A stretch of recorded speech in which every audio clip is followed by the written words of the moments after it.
To treat obsessive love disorder, like I mentioned, is not a diagnostic entity in the major classification system. But what we do, usually for a person who, if you suspect you might be having that, you're getting unduly obsessed about a person, your that obsession is eating you up. For example, in Chukwu's case, Chukwudi will not go to lecture. He would not go to places where, I mean, he knew Aleri would be, so that she would notice his absence and in his mind come to look for him. Okay? Where you're beginning to have that thought about the person almost all the time. When it's beginning to affect your interaction with your family members, such that, because obsessive love disorder can also be present in those who are in a relationship. That's one other aspect that we didn't look at. So you see, a man and a woman, a male and a lady can be in a relationship, and one of them has obsessive love disorder. So what you begin to have is the guy, for instance, texts her. By the way, obsessive love disorder is all common in females.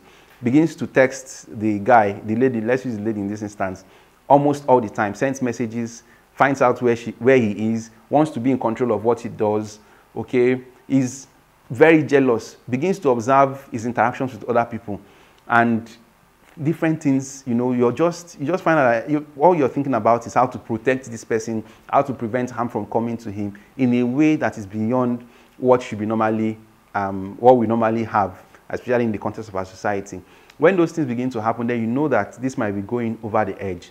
So if you're not in a relationship with such a person, it might help to discuss with someone who is maybe a bit elderly, who can counsel you, and also who can be there while you relay information to the lady. So sometimes it might help to just express those thoughts, okay, and tell the person that you actually know this is beyond the normal thing and you know it's a problem, so you want to keep away. So creating some gap between you and the person, distracting yourself with things that are productive, like, you know, if you have a hobby that you do, exercising, just to take the space of that thought in your mind. Because the less you think about it, the farther you'll be from the problem. But the more you think of the person and you're thinking of how to stop it, the more you probably even be obsessed further. So distraction techniques might help. But if it's now very severe that is affecting your functioning, then it's, I mean, very important to seek help, maybe with a clinical psychologist and also a psychiatrist who will then evaluate. Usually, these love disorders do not exist alone. Usually, they exist in the midst of some other mental health conditions. Okay, I've mentioned two, but there are other things, like someone who has a personality disorder, particularly the borderline type of personality disorder. These are people who have emotional they're not emotionally stable. So they have an affect. The way they react to issues can be up and down. This moment they are happy, the next moment they are sad. They can also be very sensitive to critical comments. They are afraid of losing relationships, so they hold tightly to relationships more than the significance of that relationship is. Okay, and they feel very bad when they live with the fear of losing people. I mean, people who they are in relationship with.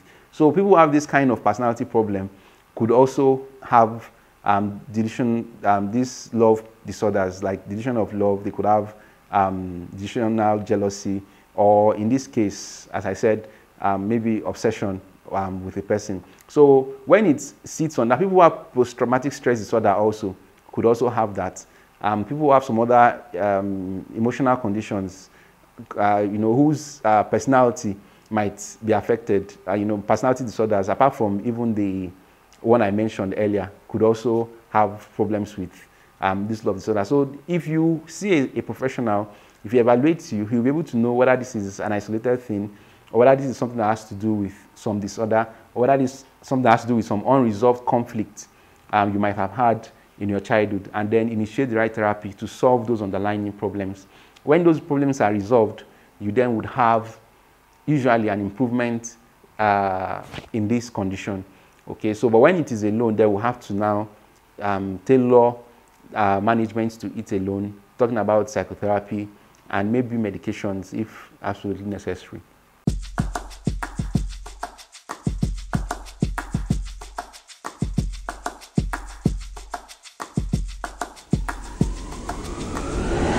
You are welcome to Beyond Entertainment Show with PVO, That's toys behind the movies. This is beyond entertainment. My name is UCHENDU UGOCHUKWU. I'm a medical doctor, a psychiatrist, currently in Ife for a training. That's about a summary of who I am. This man is married.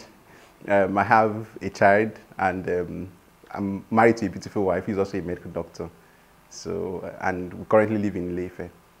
Well, I think it's more of a matter of choices, a matter of being intentional about planning one's family, and most importantly, being under God's leadership. So the career path that we choose, that we have to choose as, being that both of us are medical doctors, was intentional so as to accommodate for our family. So you wouldn't even notice that we are both medical doctors because the family front is well covered by the grace of God. No, absolutely not. I do not sing. In fact, it's more like a weakness for me. So I don't sing. Or maybe I could have been able to sing, but I never explored that. I'm a believer. I'm a child of God. So I'm involved with a lot of outreaches. Particularly, I have a group, one or two groups that I'm involved with who reach out to the young people, the young population, people in secondary schools, in universities, and also using our platform, my medical platform as a means to also reach people. That's one of the things I do. I am also recently going into script writing and film production, so that's a new angle to my life. So I think Games is a classic.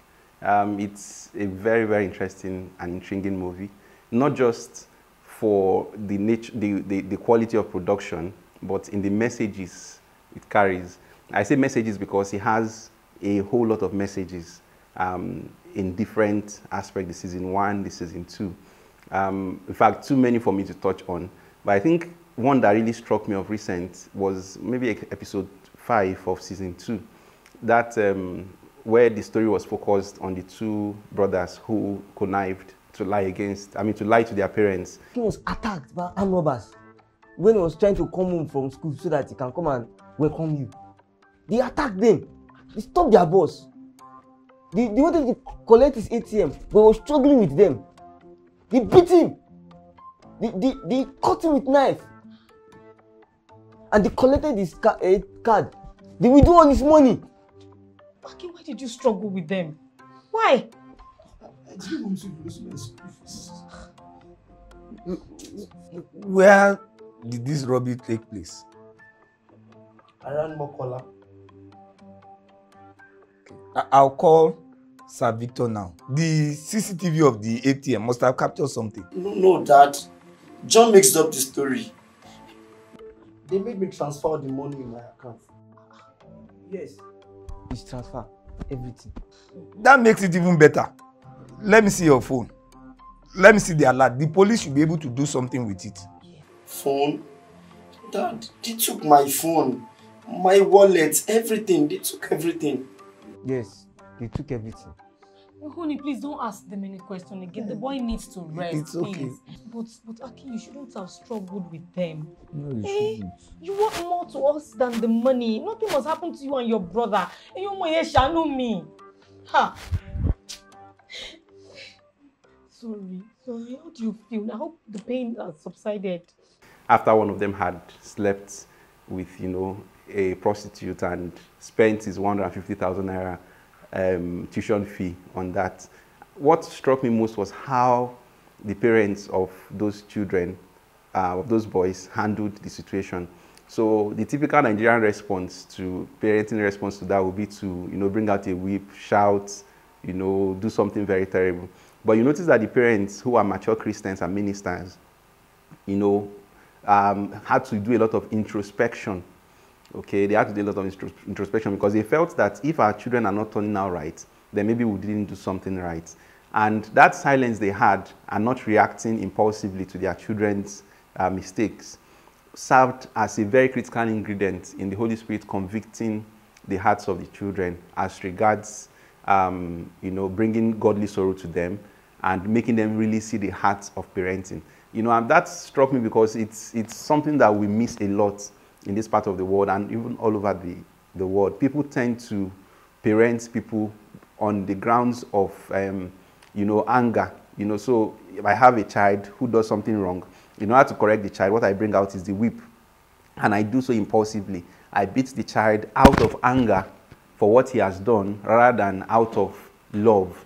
Okay, so these parents took out time, had some time to pray. You know, even the man went to meet his spiritual, someone who has spiritual oversight over, you know, towards him. And they, under God, were able to come to a decision on what to do. So when they were giving the punishment, it was meted out of love with explanation, and the people who served the punishment knew this was a discipline that was necessary. We all have a past. And I've told you about my own past. How God forgave me and gave me a new life in spite of my past. There's no one beyond redemption. Yeah. So we have decided to put both of you through intense spiritual drills to help sharpen your relationship with God. Yes, sir. To start with, you will pay back the school fees. Yes, you will work to earn the money. John, Sir. you will pay 20%, while Akin, we are going to pay 80%. Kí ló ṣe yín? Anyway, I have an offer for both of you. Okay. I have a job that would help you generate the money. You want to hear it? Yes, ma'am. Good. Both of you will wash the church toilet. You will do the gardening and also sweep the church. John for 3 weeks and Akin for 3 months. But I have school works to do. I have school works to do, man. Okay, the offer is off the table then. Mommy, I will take it. I will take it. But Mom, why not reduce the 3 months to 2 months? It's either 3 months or nothing, darling. You know I love you. And I think that is a picture of how God parents us. God does not react to us impulsively. He rather is pained, okay, that, you know, after this long period of time of relating with us, we are yet to learn so and so lessons. And so he brings conditions, he brings events to happen that channel our paths towards the right path.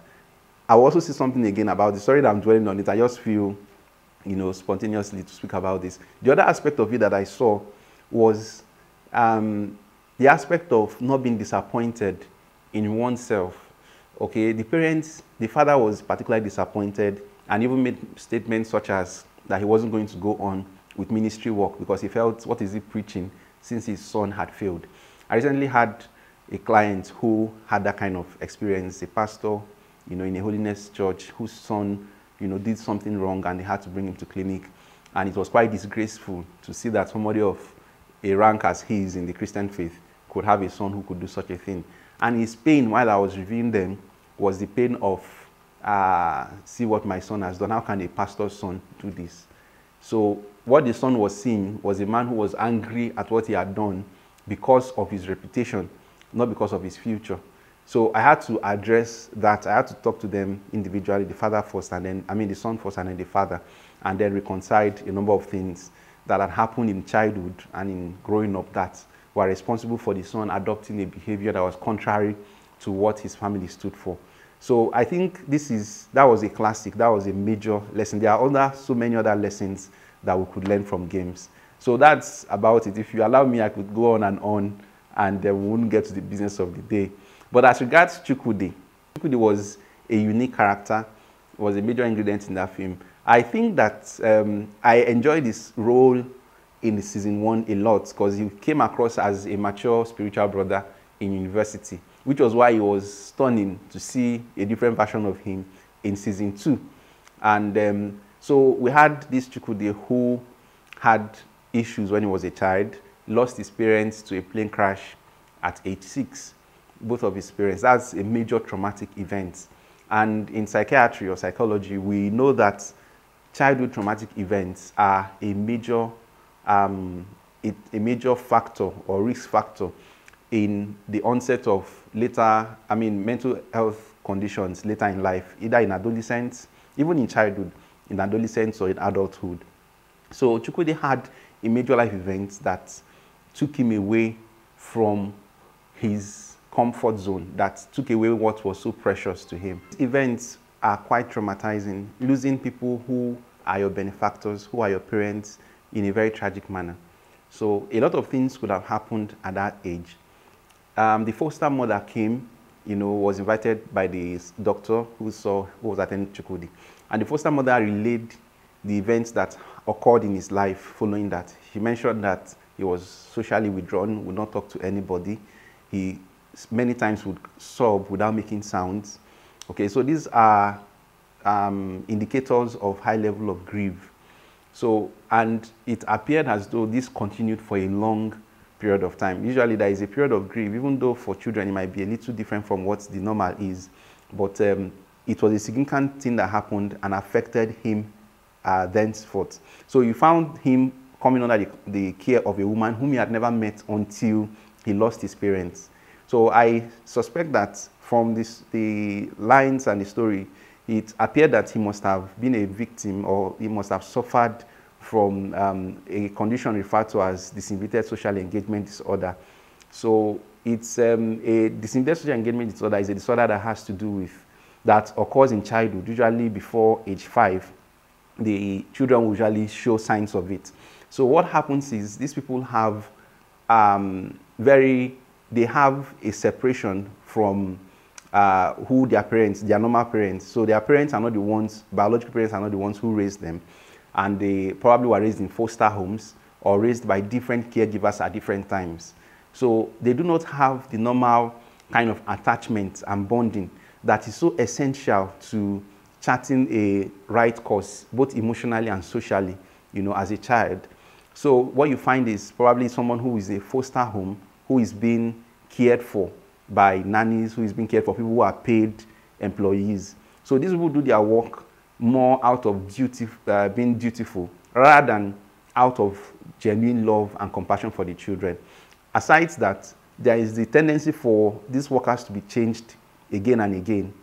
And when that happens, even when a child is beginning to build some attachment with a particular caregiver, you then take away the caregiver and replace with another one. So people who have that, who grew up in that setting, which is also a similar setting I suspect Chukwudi must have grown up in, even though he had a stable figure, one cannot really tell how much that relationship was, especially being that he was at least 6 years when that thing happened, and he will have developed some attachment pattern with his parents whom he lost. So which was why he started having the symptoms of DSED, which included having diffuse kind of attachment. So what that means is, rather than having a particular one or two figures that you go to, when you have challenges, when you have something to discuss, when you think of good times, he rather would bring that to other people, which is why, for instance, he would be in a train with his mother, his foster mother, or be in a bus with his foster mother, and leave his foster mother to attach to strangers around. So she mentioned that he would go about talking to people, who are in the bus, telling them things about himself and even about his mother, because that was his way of expressing a need for attachment, for socialization. So they have difficulty with having a particular figure that they attach to, and so they are free with strangers more than should normally be. They also have problems with social skills. So they typically will not have one or two friends that are close.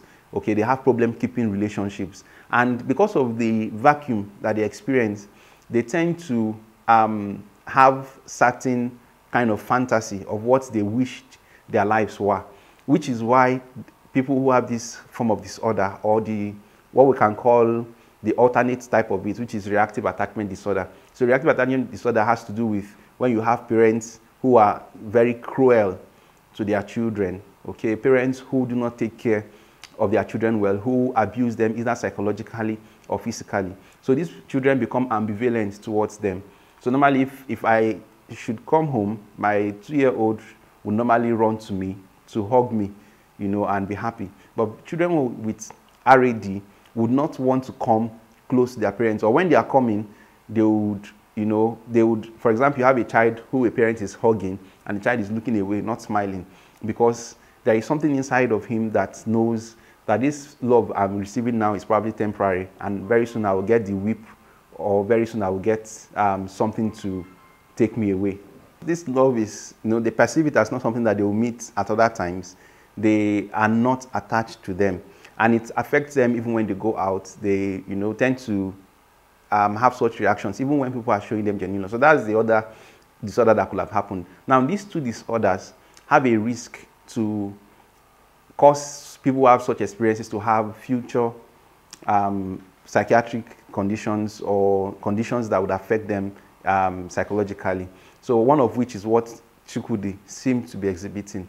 Now, in Chukwudi's case, his own symptoms did not manifest, even though it was described a little bit in a way as being emotional unstable sometimes, having outbursts and not being reliable in terms of his emotions at times, predictable rather, in terms of emotions when he was a child. Well, that seemed to have worn off, especially given that he gave his life to Christ and was now being regulated by the Holy Spirit. But a major conflict came in his life when he got to that age where everybody should normally be thinking about getting into a relationship that will lead to marriage. And that was why his own case was a bit complicated, because for him, he had attained a certain status in school, at least in his work with God, that placed him at a level of maturity even amongst his peers. So he was someone who was looked onto as a mature believer, which is why there seemed to have been difficulty getting him to see that even though he thought he had God, he needed to allow the sister time to also make her own, have her own convictions under God. So he had the conviction that God spoke to him about Aleri, and then before he even approached her, the whole world had known. And that is not out of keeping with his experience, because he must have had problem with communication, with social interactions growing up. So for him, his way of expressing his emotion might not be the typical way a person who didn't have such experience might express his emotions. So you found him, doing things on his DP, on WhatsApp status, talking to friends, giving them hints, rather than going to approach the lady in question. And I'm not sure if there's anything that really annoys ladies than getting to hear that somebody has been talking about them being in a relationship when they have not, especially when they were not even very intimate friends prior to that time, as was the case with Aleri. So this young lady just suddenly gets to see herself, things being said about her on this young man's status, who is beaming with love and believe that she ought to be his, okay? And she's, irritated by it. To make the case worse, the situation was, Chukwudi does not relent in his efforts and only keeps giving explanations for each of her rebuffals. So this means that Chukwudi was beginning to develop a belief pattern that showed him that meant that this was his. Now, in terms of love, there are a couple of psychiatric conditions or syndromes that go around that have to do with issues of love. There is one that is called Delusion of Love. Okay, so Delusion of Love, also known as Declare-and-Bout syndrome, has to do with when a person, usually a person of lower socioeconomic status or standing or social status in the community, has a delusion or a strong belief that is held, on inadequate grounds, that somebody of a high social standing, it may be the president of a nation, it may even be a patient having the belief that a doctor, maybe a male doctor attending to her, or an employee in an organization in a multinational having a delusion that the CEO has that they are both in a love relationship. So you see the person acting in such manner, because what differentiates delusion from a regular belief is one of it is that it is held on inadequate grounds. There is no objective evidence to show that this belief this person is holding is actually true. So this person goes about, thinking about this man, talking about him, telling people that they are in love, telling people that this action he did on television the other day was actually referring to her, that this is what this and that. So usually commoner with females. So that's Delusion of Love, but that's not typically what Chukwudi had, because Chukwudi had the belief that God wants her to be his, okay, but did not yet believe that both of them were in a relationship or were in love. She only believed that if she yielded her heart, she would have known that he was the right man. And that's why he was using the word align, that she would come to alignment. And which suggests the fact that he is the one that is right, he's the one that is on the right path, and the lady is the one that has an issue. So it was more of him being obsessed with her love. And that's why the term that was used by the doctor in the film, kind of attempted to capture it, even though is not a regular diagnostic entity in the major classification systems in psychiatry. So it was obsessive love disorder that was said to be the condition he had, which to an extent made sense because what he had was an obsession with this lady. By the way, obsessive love disorder is a known entity. It's research has shown that it exists. The argument is whether to include it in the nosology of psychiatry, that's in the classification systems in psychiatry, or to make it a disorder. So currently it's not treated as a disorder per se, but people who have such conditions would need to undergo therapy, undergo some treatment, some form of treatment, even medication if necessary. So obsessive love disorder occurs when a person is obsessed about another person who he believes, who he thinks or believes that he is in love with. Sometimes it might actually be infatuation. Sometimes it might be the fantasy of childhood, especially in the case of Chukwudi, of what love or what the kind of relationship might have. It might be it's playing out, and then he attributes it to a particular person and fixes his mind on her. And that was what happened in the case of Chukwudi. So he was obsessed with her, he was stalking her, he created explanations for everything. He even had a dream now, or a picture of him giving a talk to younger people together with his wife, who happened to be a lady in his fantasy world, about how tough the situation was, the journey was for him to get her to be convicted. And this is a very real thing. I know someone who had a conviction while we were in university about a particular sister. And the sister at the time was engaged with another person. He had a conviction, but the brother was mature. What he did was to discuss with an elder in the fellowship, and he told him to just let her know, because he was becoming obsessed, so to say, with the idea. And so he just let it go, told her, and moved on. Of course, the lady eventually got married to the person she was engaged in, and the brother moved on.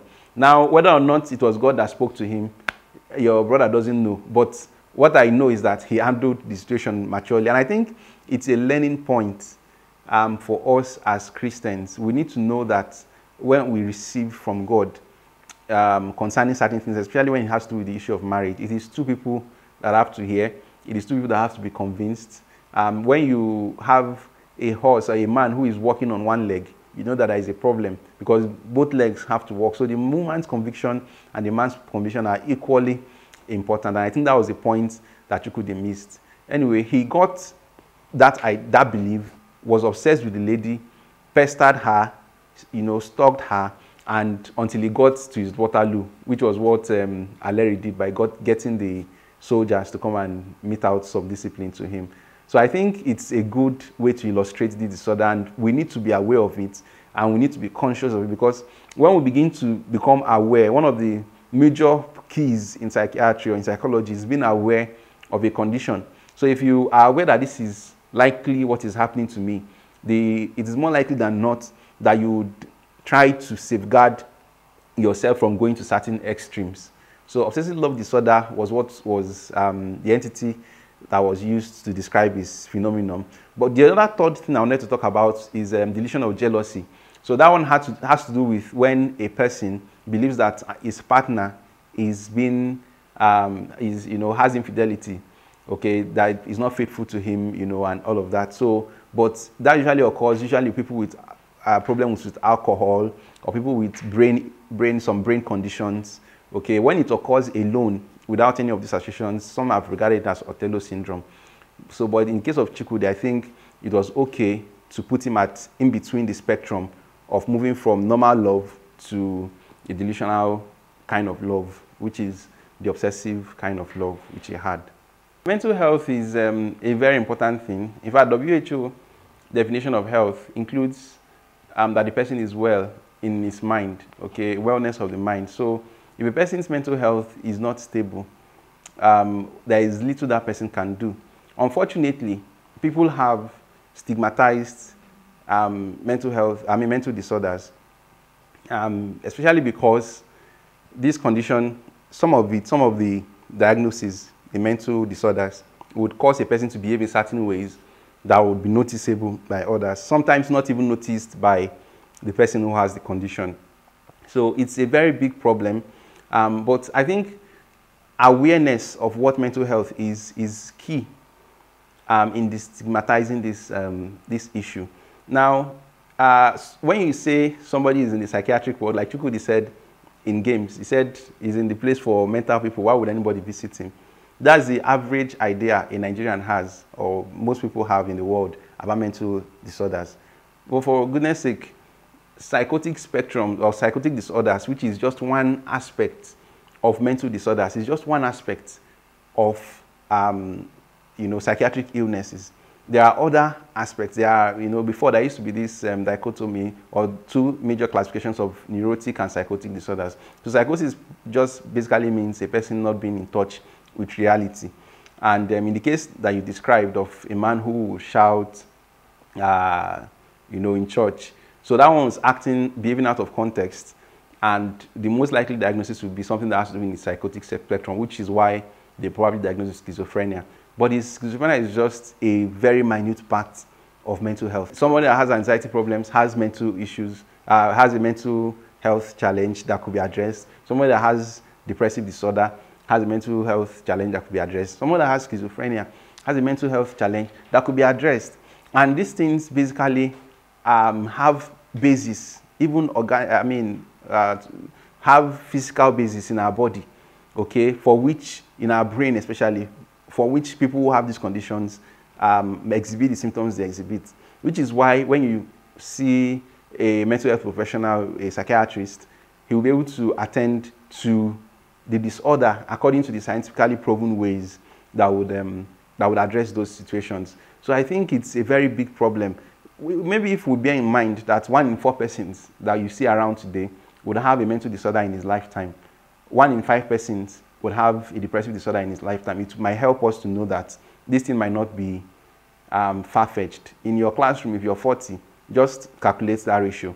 1 in 5 is 20%, 1 in 4 is 25%. So that means in that class, most likely, if you're 50, if you're 40 and you're doing 1 in 5, okay, that means you're talking about at least 8 people who would have the condition. And it's something that we need to talk about. Because the problem is the more people hide it, the more the damage, because some of the conditions actually damage the brain the longer they persist without treatment. So that even after the person is brought for treatment, the level of functioning that can be attained will be not be as it could have been if the brain reserve was better, which could have been achieved earlier on in the treatment.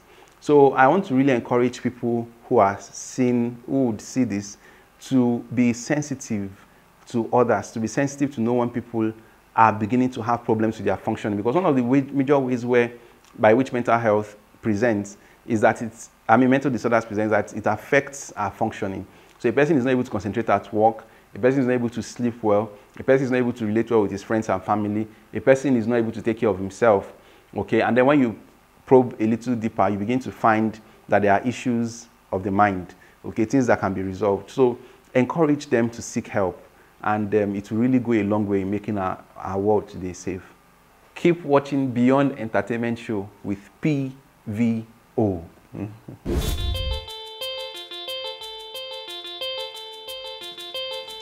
More than entertainment, beyond the applause of men, we seek for something valuable, and that is the soul of man, yeah. And that is the soul of man. Men and women, so down for God. And this is beyond entertainment,